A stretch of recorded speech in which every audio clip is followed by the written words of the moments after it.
I'm Dazzling One, and today I want to revisit a topic I've spoken about in the past, and that is fallen angels.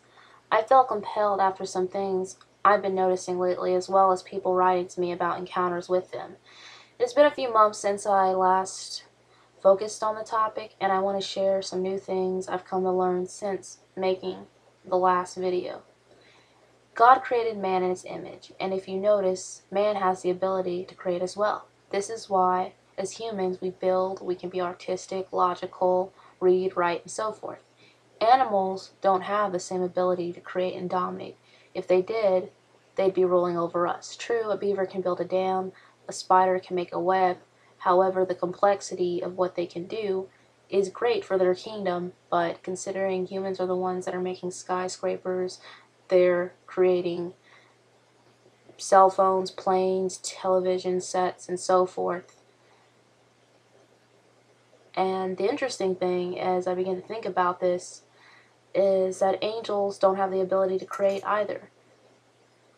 They learn and they teach and they worship, but their original purpose was to worship God and be messengers. Fallen angels, however, having free will, as God gave them, rebel with Lucifer, or like the Watchers, going with women.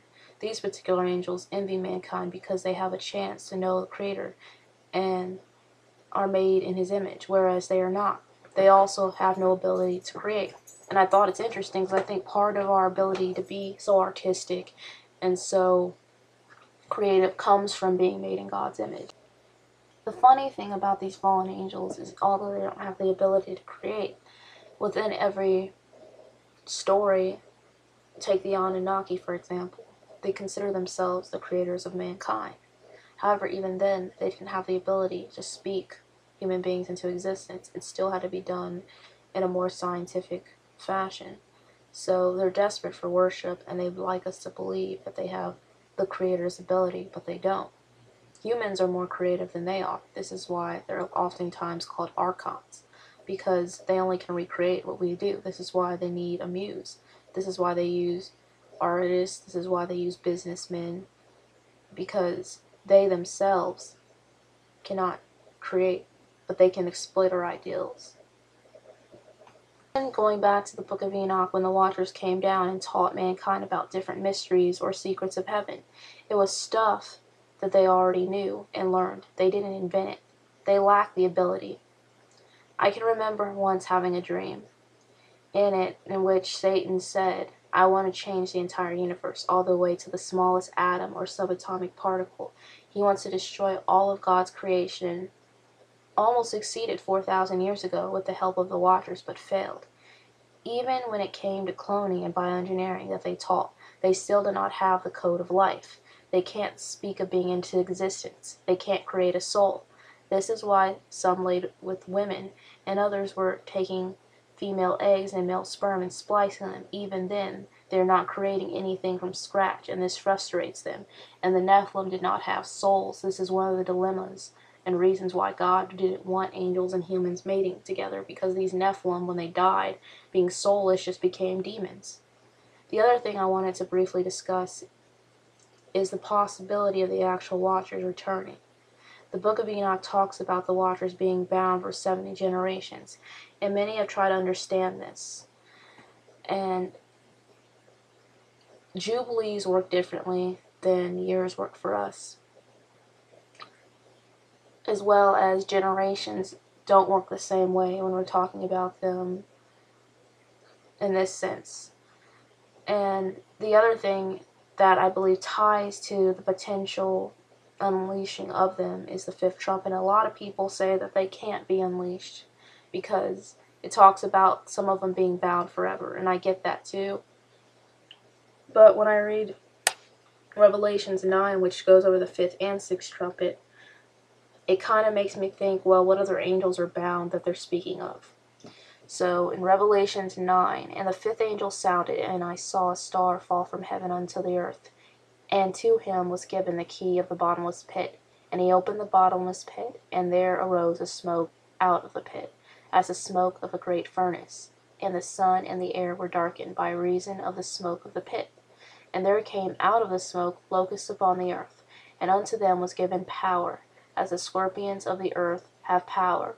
And it was commanded them that they should not hurt the grass of the earth, neither any green thing, neither any tree, but only those men which have not the seal of God in their foreheads.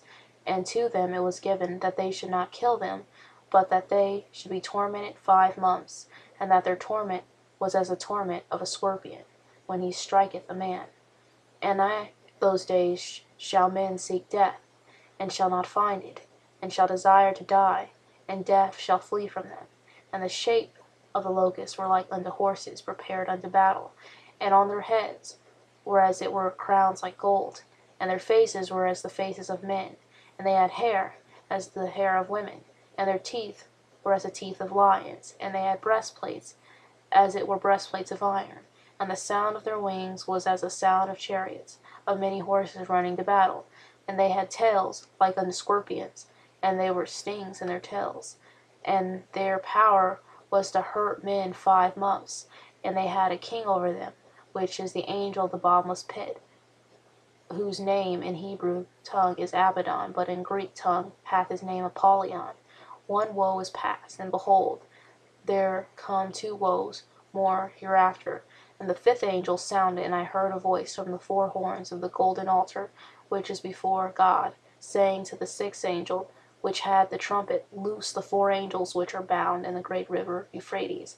And the 4 angels were loosed, which were prepared for an hour, and a day, and a month, and a year, for to slay the 3rd part of men. And the number of the army of the horsemen were 200,000, and I heard the number of them.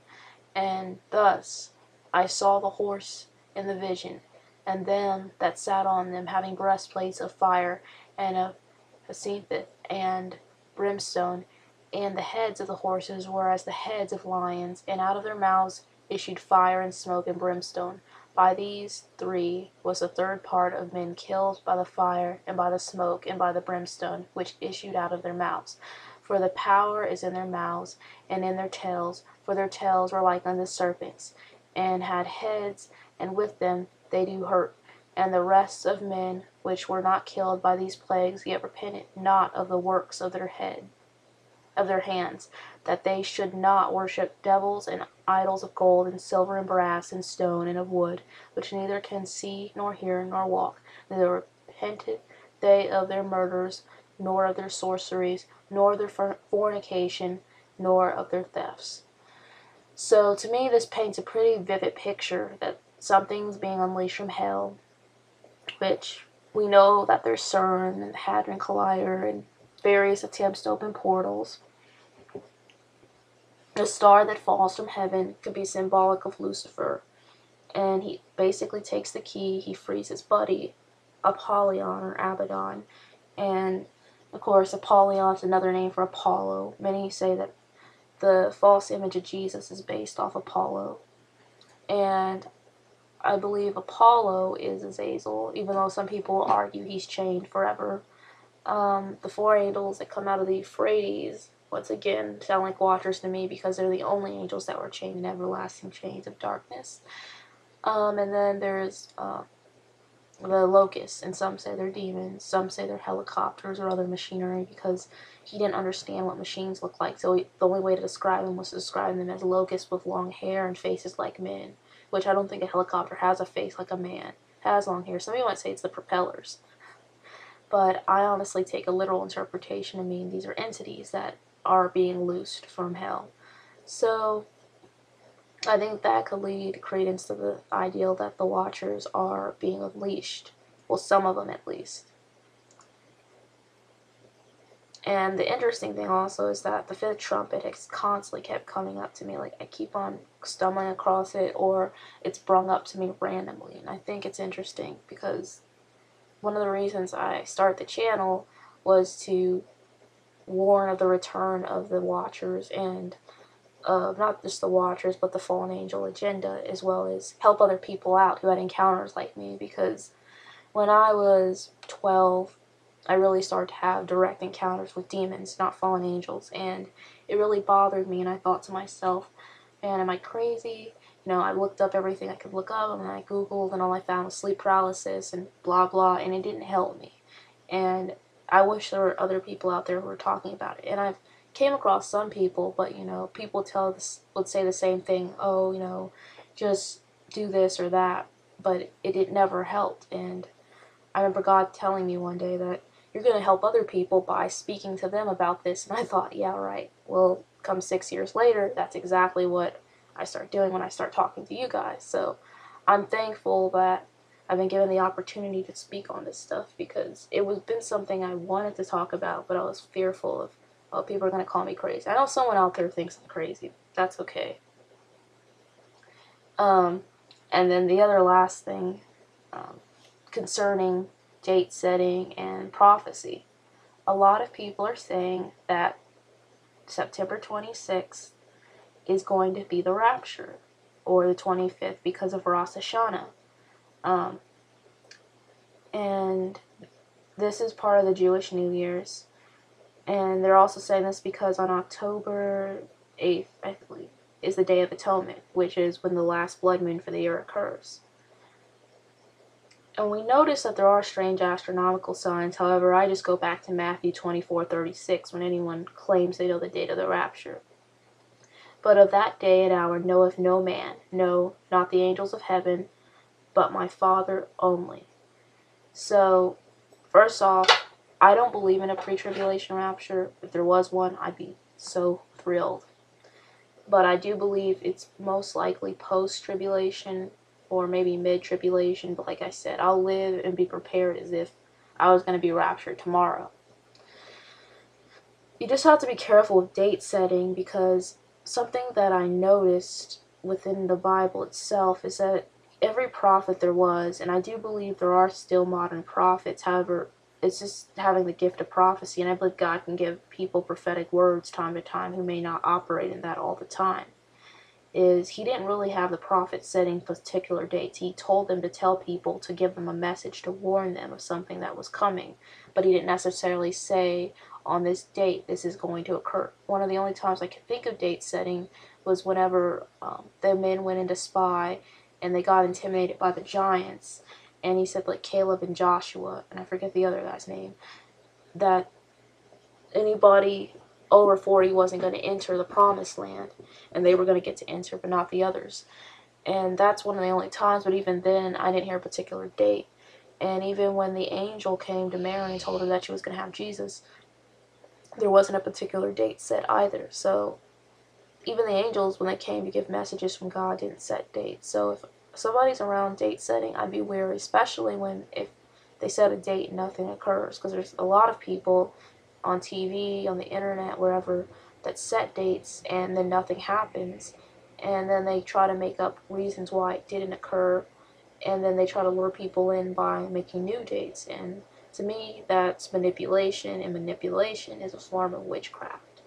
And I would be very careful about listening to these people and taking their word for things.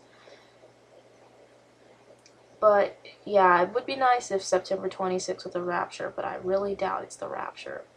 If that were the case, I'd be 2 days from 20. So with all of that said, that's pretty much all I had to talk about. Going back to fallen angels real quick, people, like I said, had written to me, and I wanted to share these things with you because I've actually had 3 recent dreams real quick, and I'll just share them.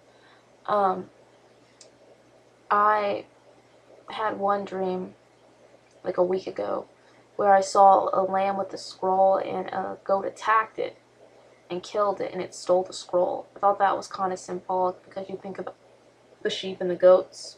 Could have been a random dream.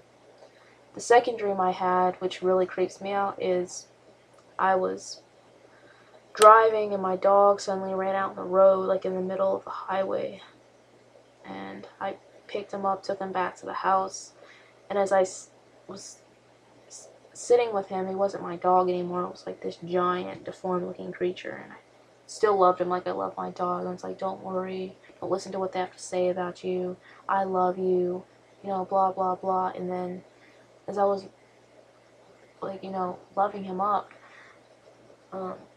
I took off his mask, because he wore a mask, and then his face was really squished, and I was rubbing his face, and then I gave him a huge hug, and as I was hugging him, I felt something like this evil, sinister feeling, so I withdrew myself from him in the dream. And as I did, his eyes got really tilty like an alien's, and he grabbed hold of my arms and he pulled me on top of him so we were face to face with each other, and I realized that it was the devil, and I thought that was kind of creepy as well, and that actually happened the night I dreamt that the night of the last supermoon. So those are just a couple of strange dreams I've had recently. And then the other one I wanted to share, it's not a dream. Yesterday, whenever I was headed to school, we were passing the lakes, and as I was passing the lake, I saw this image of these like big, large, black reptilian creatures coming out of the water, and I thought that was weird. I'm like, man, my imagination is weird, because I do have a pretty interesting imagination too. And so I just kind of dismissed it as being whatever. Well, later on, as we were driving back, I saw cop cars down there, like they were searching for something. I'm not saying that there were reptilians that came out of the water, but it could have been symbolic of something, or it could have just been random coincidence, even though I like to say there's no such thing as a coincidence anymore, because as far as I know, everything's connected. But those are just a few things that I've experienced and noticed lately. If you are dealing with fallen angels or demons or any kind of spiritual warfare or anything in general, it doesn't have to be spiritual warfare, then you can write me personally and I can pray for you a more personal prayer, because I pray for everyone in general, but if you need specific prayer, I can pray for you. And that's pretty much all I wanted to say. I really want to do more large research projects. There's so many topics I haven't covered that I want to cover. Like someone brought up some of the bloodlines, and I really want to do a video on bloodlines as well, but I need more time so it can be, a very informative video and not just a brief video. And hopefully, because one of my classes is only 8 weeks, I'll be ending it in mid-October, so I should have more time, hopefully, to make a new video. I really want to do one by the end of this month. We'll see about it. And also, if you have any questions you don't mind being put in a Q&A video for me, you can send them to me, and I can try to do that in the near future as well. Well, I guess that's all I had to say this week. I'll talk to you guys next week. I hope you all have a wonderful week, and God bless.